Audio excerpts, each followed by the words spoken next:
Oh, oh, oh, oh, oh, oh. Je sens que ça va déboîter sa race. Ça tape, ça tape.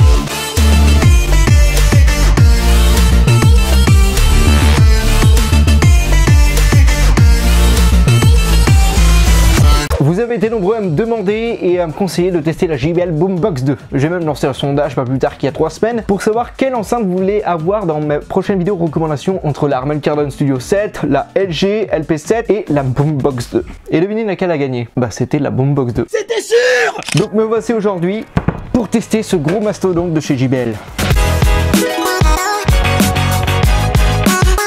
Une enceinte volumineuse, puissante, avec des basses mais à en faire trembler les murs, une batterie énorme de 24 heures et qui résiste à l'eau. Tout ça sur la nouvelle JBL Boombox 2.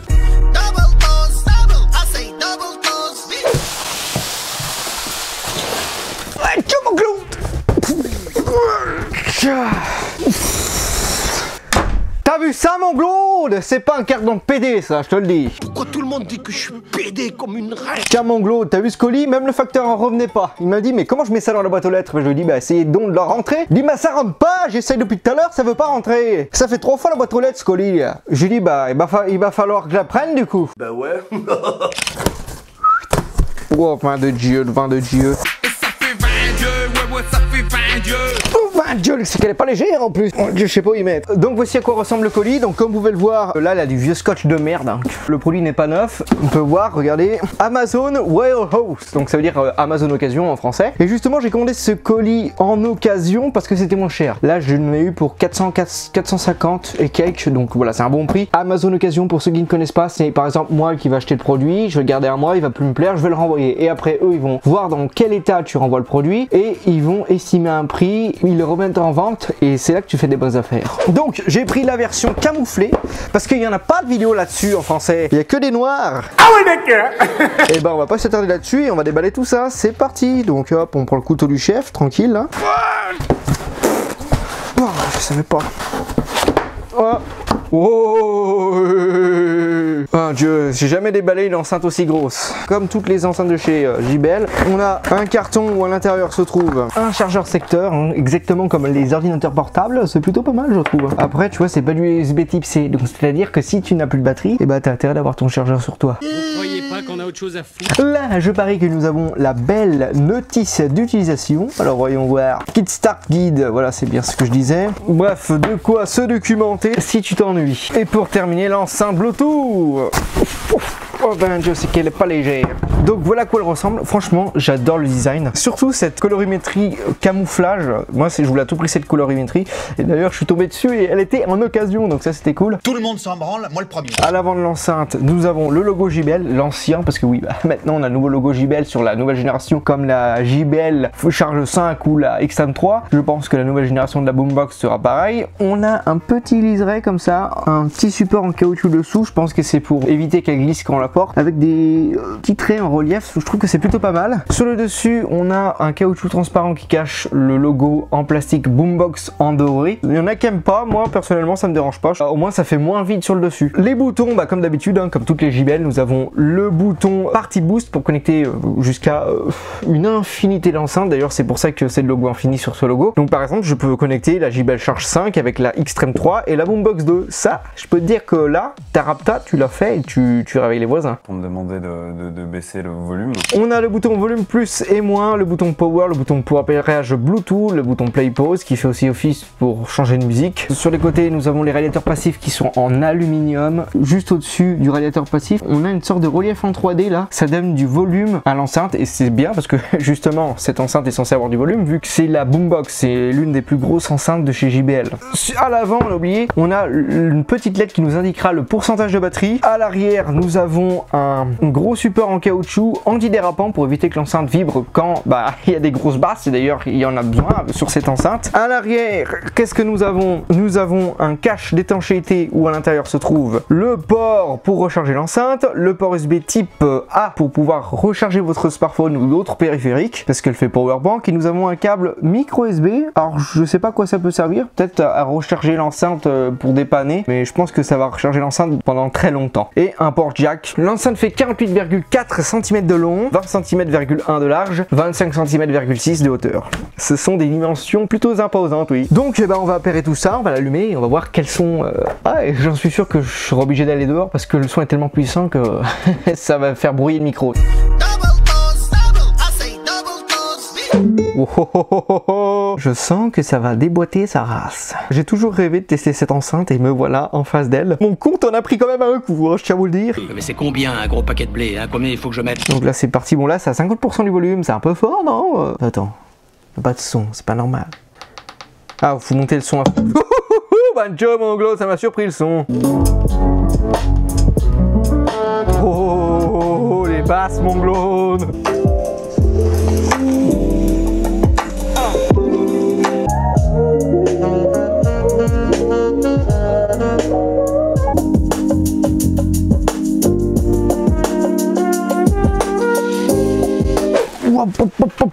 Franchement le son, oh là là là là, ça fait du bien aux oreilles, tu vois.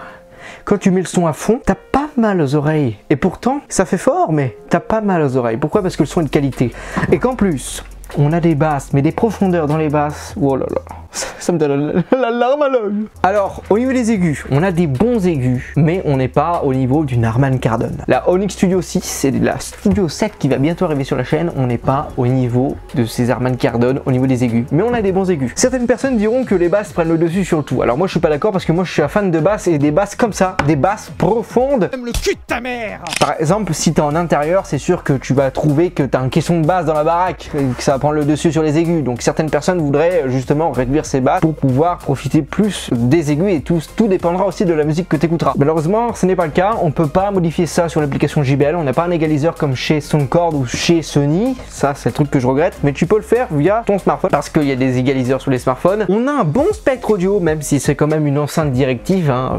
C'est pas du 360 degrés. On va dire qu'on a une bonne ouverture à 180 degrés. C'est-à-dire que si tu te situes là ou que tu situes là, de toute façon, je trouve que JBL, ils ont toujours su faire des choses pas trop directives. Et c'est plutôt bien parce que par exemple, tu poses l'enceinte sur le coin d'une pièce. Alors déjà, si tu le poses sur le coin d'une pièce, ça va encore plus amplifier les basses. Et d'ailleurs, c'est grâce aux deux radiateurs passifs, comme quoi les radiateurs passifs, ça fait toute la différence. On a une bonne signature sonore. On va demander à des gens à l'extérieur ce qu'ils en pensent de cette magnifique enceinte. On va voir le Glode. Et ben, on va voir ce qu'il en pense de cette enceinte. Il a jamais vu de sa life. T'en penses quoi de cette enceinte là? Oh mon dieu, c'est joli ça, c'est une enceinte de guerre. De Jotev, c'est la guerre. Regarde le son qu'elle a. On enlevait les mêmes au Kosovo.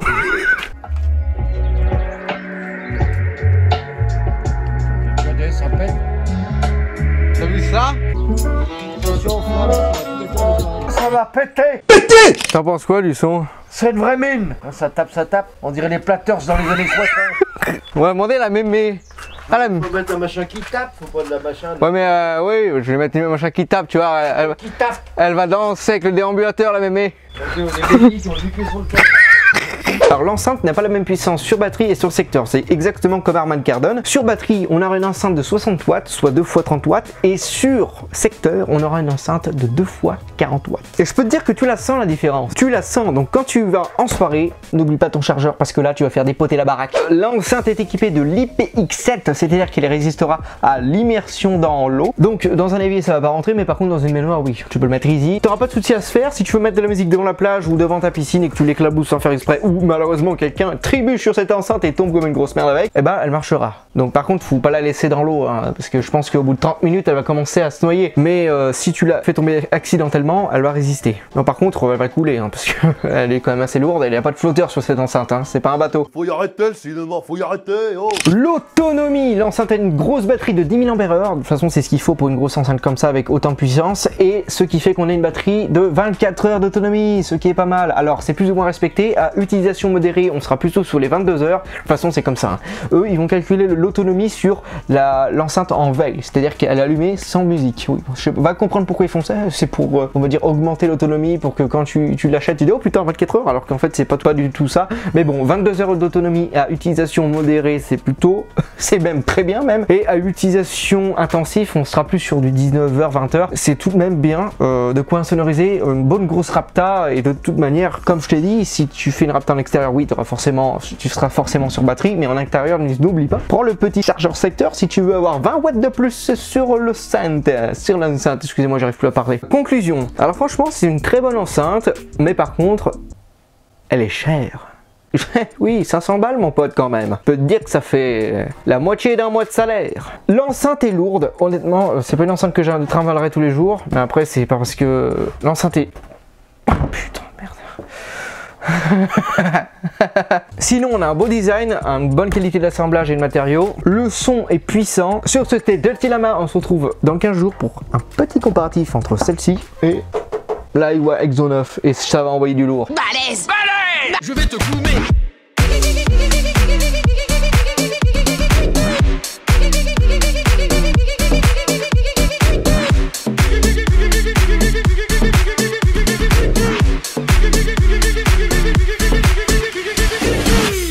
On a levé les mêmes au Kosovo.